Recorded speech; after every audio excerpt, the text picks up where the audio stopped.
Okay, we want to draw the surface that's parameterized by this function. Let's write this down. X is a function of two variables, s and t, and the coordinates are 3t minus s, 2s plus t. Oh gosh. Let me call this t plus 2s just to avoid confusing myself, and then let's see 4s. Okay, so these are x, y, and z. Now, I can see right off the bat, since there's two parameters, that means this is going to be a surface. Right. And so I know I'm looking for one equation. Right? So any equation that I can come up with that relates x, y, and z in a non-trivial way. I mean, obviously you don't want to write down something goofy like 0x equals 0y. You know, that's sort of too easy. But any non-trivial relation between x, y, and z.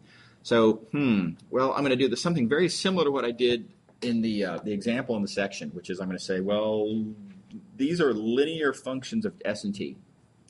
And I would expect they'd have some sort of a linear relationship. So what that is exactly, I don't know. But I feel like there should be something along the lines of, ax plus by plus, well, let's say here. Let me do this differently. Let me say z equals ax plus by. And I don't know what a and b are.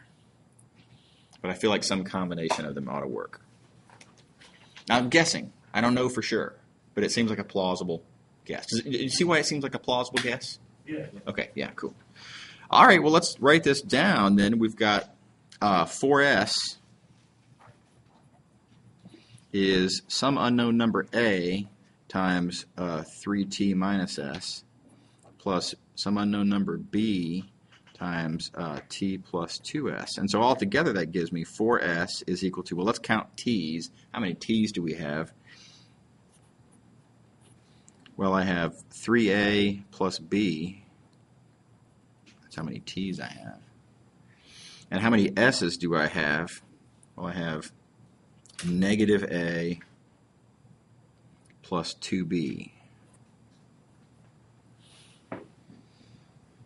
And, well, that's equal to 0t plus 4s. So that means that that has to equal to 0, and that has to equal to 4. And now you've got two little equations, two unknowns, a and b, you can solve. And so once you find a and b, that gives you your relationship, and that will be the equation for that surface. And once you know the equation, of course, then you can, that's a plane, and so you can use previous techniques to draw a picture of it. Okay. Mm-hmm. Yeah, sure. Is everybody else okay with this problem?